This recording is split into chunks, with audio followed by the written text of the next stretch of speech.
Hello, and thank you for your interest in the Landmarks of American History and Culture Grant Program offered by the National Endowment for the Humanities Division of Education Programs. My name is Jason Harshman, and along with program analyst Mariam Moazi, we serve as lead staff for the Landmarks program. We have recorded 3 short videos that offer an overview of the current Landmarks Notice of Funding Opportunity, or NOFO, along with specific examples and tips for completing your application. The first video explains the purpose of the Landmarks program and includes examples of previously funded projects. The second video focuses on the current NOFO with examples and tips for completing your application. The third video addresses the project budget and requirements for submitting your application via grants.gov. Please note these recordings are not a replacement for the specific requirements laid out in the Notice of Funding Opportunity, and when questions arise, you should first reference the NOFO guidelines and can email us at landmarks@neh.gov with questions. If you have not yet downloaded the current NOFO, it is available below this video on the NEH Landmarks page, along with sample applications from previously awarded projects, a sample budget justification form, sample project schedules, and information about how NEH staff can assist you with applying. Throughout these videos, we will make specific reference to different pages and sections of the NOFO. The main components of a Landmarks application are the narrative and the attachments. Each section of the narrative, which begins on page 12, aligns with an evaluation criterion, which is provided on page 34. This is the exact criteria used by panelists during the review and recommendation stage of the application review process.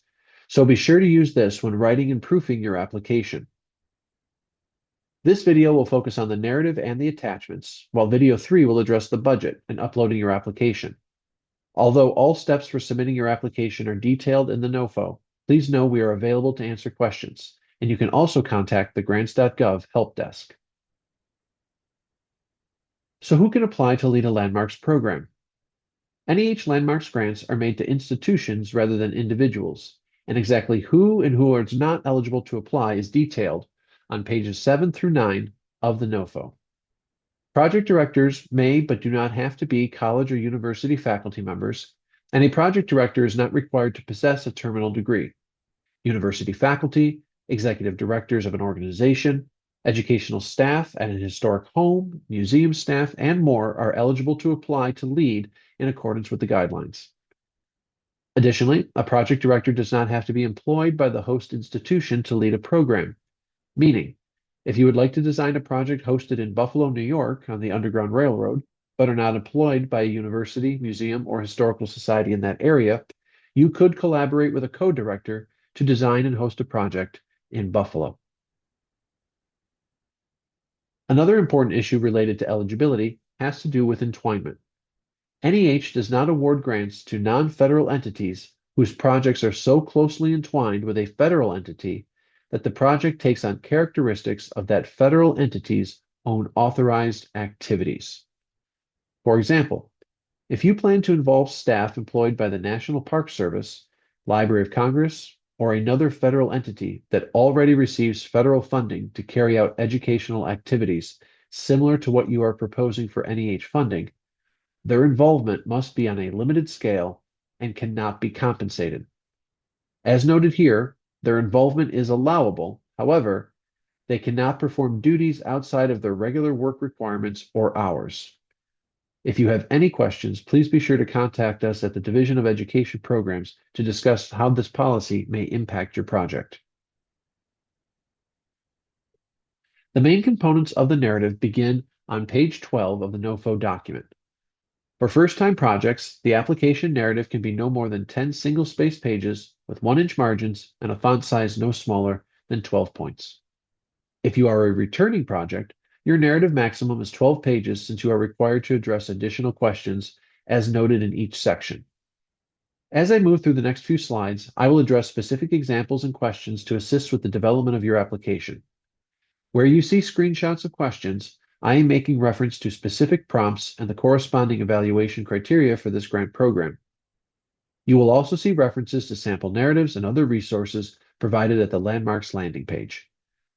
Reviewing the sample narratives provided at the Landmarks landing page will help you see how past projects have addressed these sections, and you are invited to contact us at any point when composing your application with questions or to review draft materials.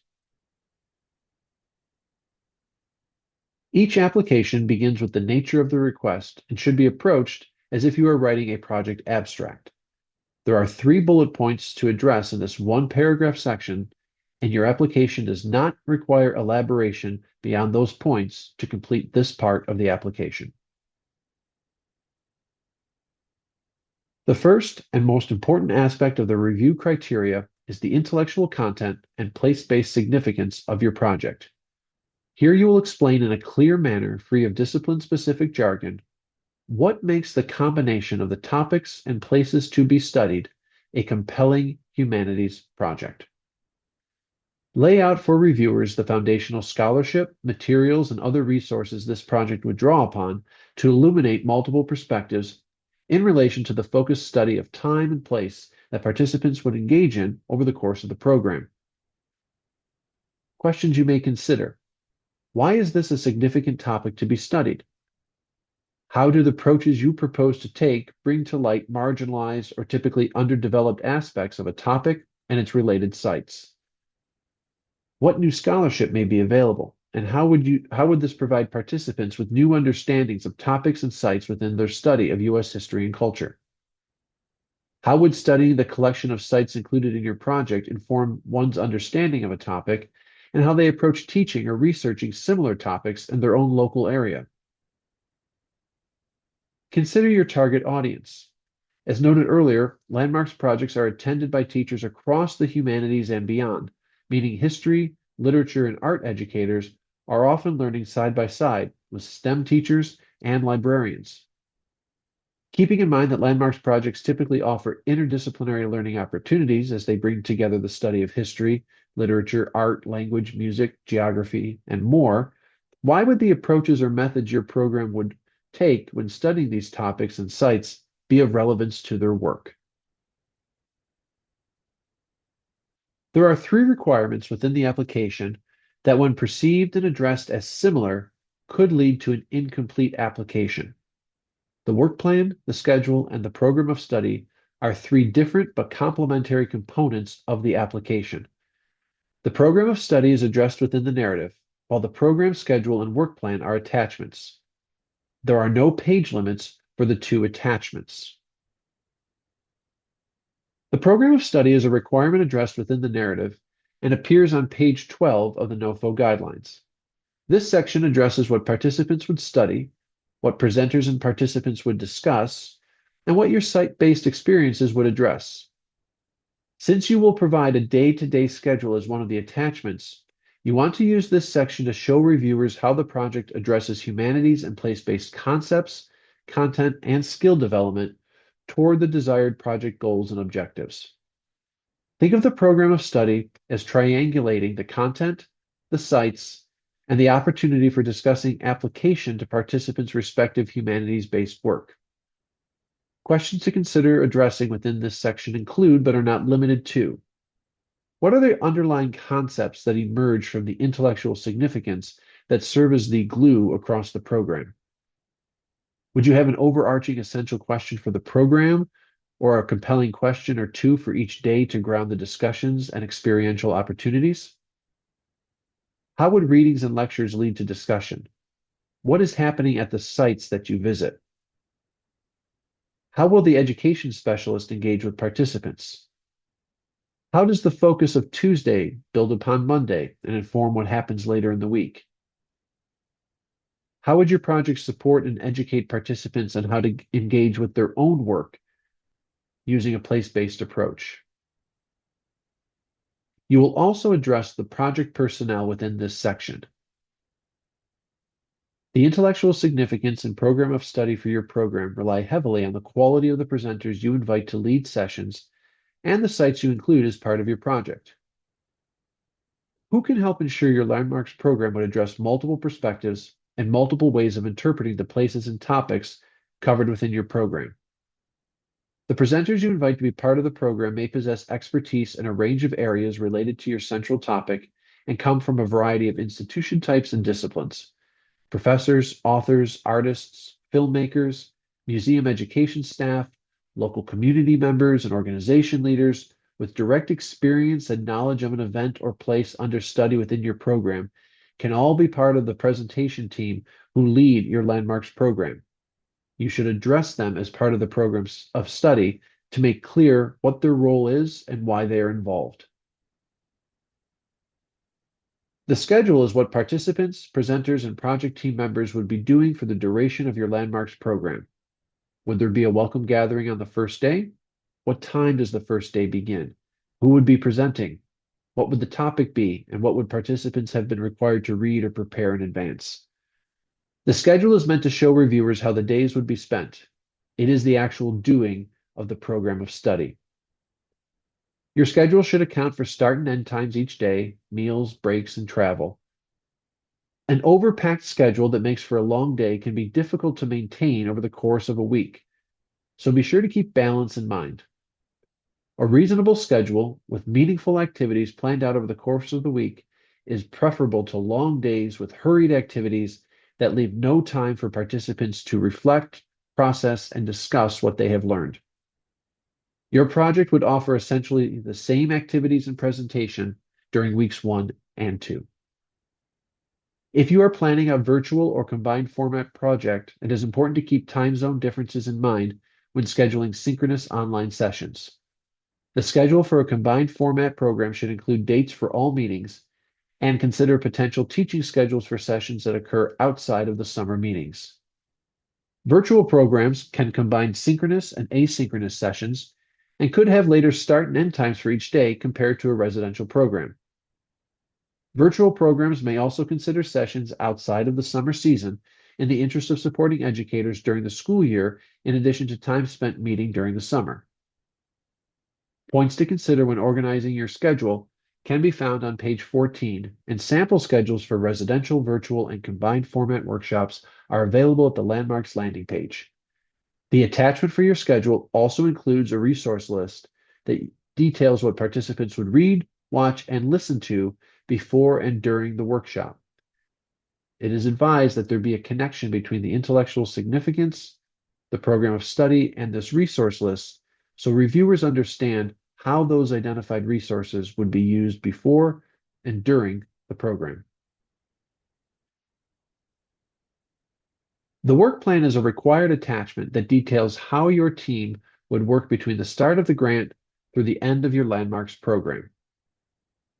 Points to consider are included in the NOFO and should address questions such as, who would be responsible for what? That is, who would make arrangements with the presenters? Who would oversee housing if you are running a residential program?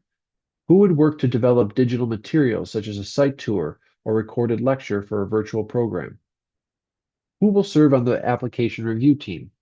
And so on. The work plan is the behind-the-scenes schedule for putting the project together. This is typically organized on a month-by-month basis from the start of the award to delivery of the final reports. You will find NEH determined dates to help organize your work plan within the NOFO. Please note that your work plan should not rely solely on these dates. Sample work plans are included in the sample narratives provided on the Landmarks page, and you can reach out to program staff to discuss the work plan, its difference from the schedule, and how you would organize those as part of your application.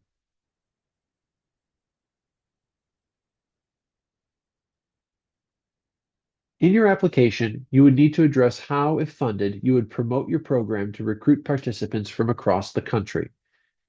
Keep in mind that you will want to build a diverse applicant pool, and all programs need to be open to educators, faculty, advanced graduate students, and humanities professionals across the country and jurisdictions. How might you use social media, conferences, and other networks to recruit? Are there listservs that you could utilize?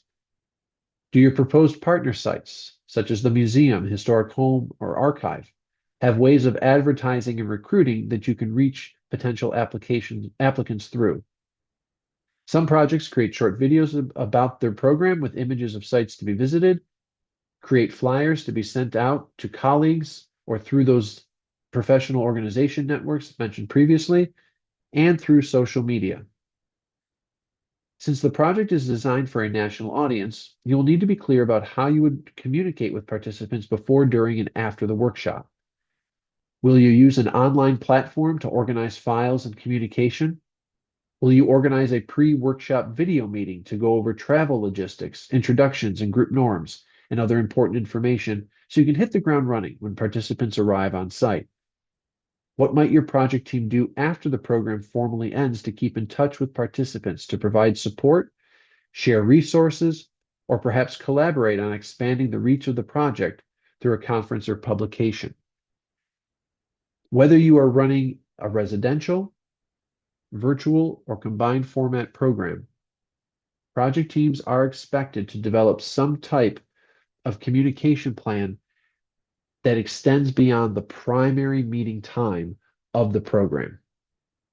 If you're not sure about what this can look like, we recommend that you look at the sample landmark schedules that are available at the Landmarks landing page and contact NEH program staff to assist with the review of your project ideas. Why is the institution well positioned to host a national program for a large group of participants? That is the crux of the institutional context section that you must address as part of your application. You'll identify the relevant material and digital assets, but also be sure to address issues of accessibility, lodging, meals, and transportation options. How will you ensure the program is accessible to all who are interested in participating? All NEH-funded programs must be accessible to a diverse group of participants in alignment with the requirements of Section 504 of the Rehabilitation Act of 1973, which is noted in the NOFO. You will want to use the institutional context section to address potential affordable and accessible housing and transportation options, resources available that will support the program, whether or not there will be Wi-Fi access or other archival resources that participants would be able to access, and other relevant information to illustrate why and how the institution would serve the needs of participants and the workshop schedule.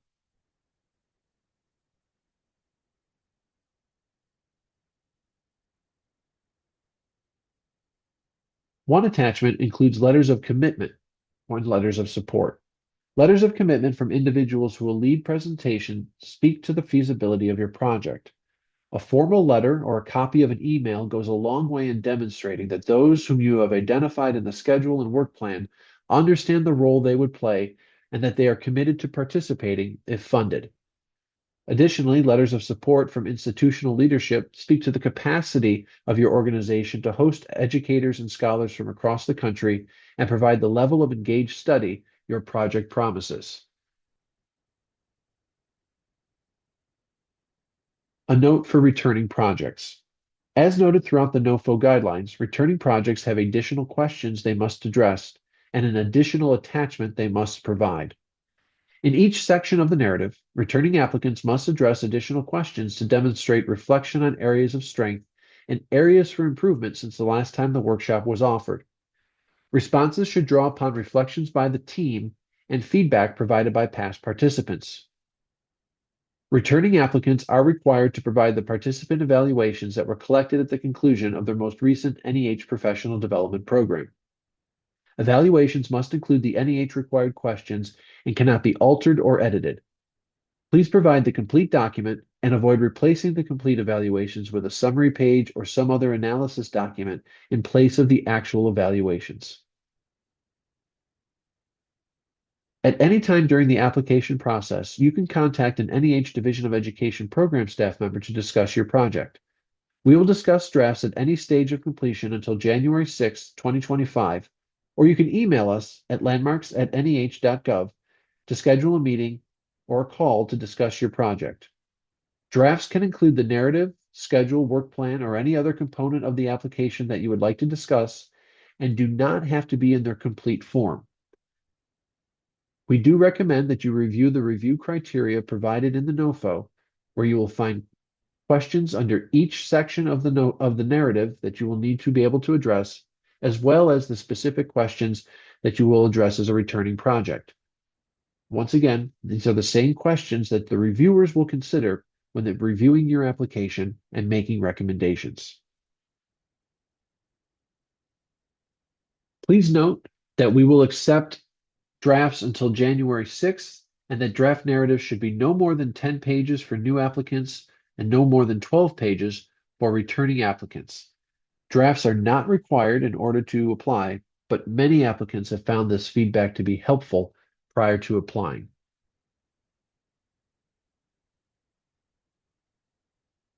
The application window for the Landmarks program opened on October 25th, 2024, and will remain open until February 12th, 2025.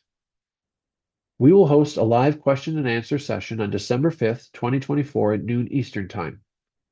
This session will include a short formal program at the start, followed by a question and answer format based on your questions and your interest in clarifying anything you want to know before applying for a Landmarks grant.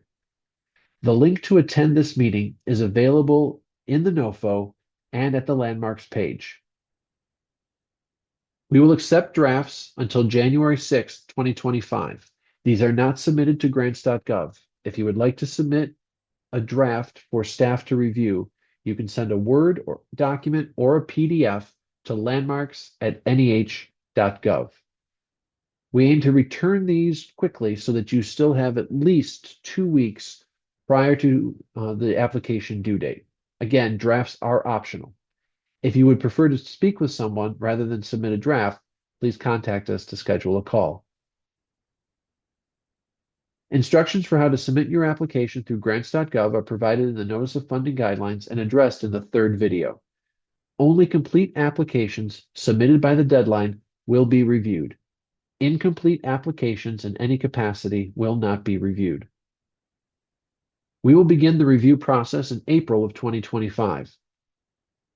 During March, we reach out to scholars and education experts across the country, familiar with the topics and places that you will be working on, to review your application and provide an evaluation. This will also include past Landmarks project directors and educators who have participated in the programs. If you think that you would benefit from learning about the process by serving as a panelist prior to applying, please contact us and we will add you to our list of potential reviewers.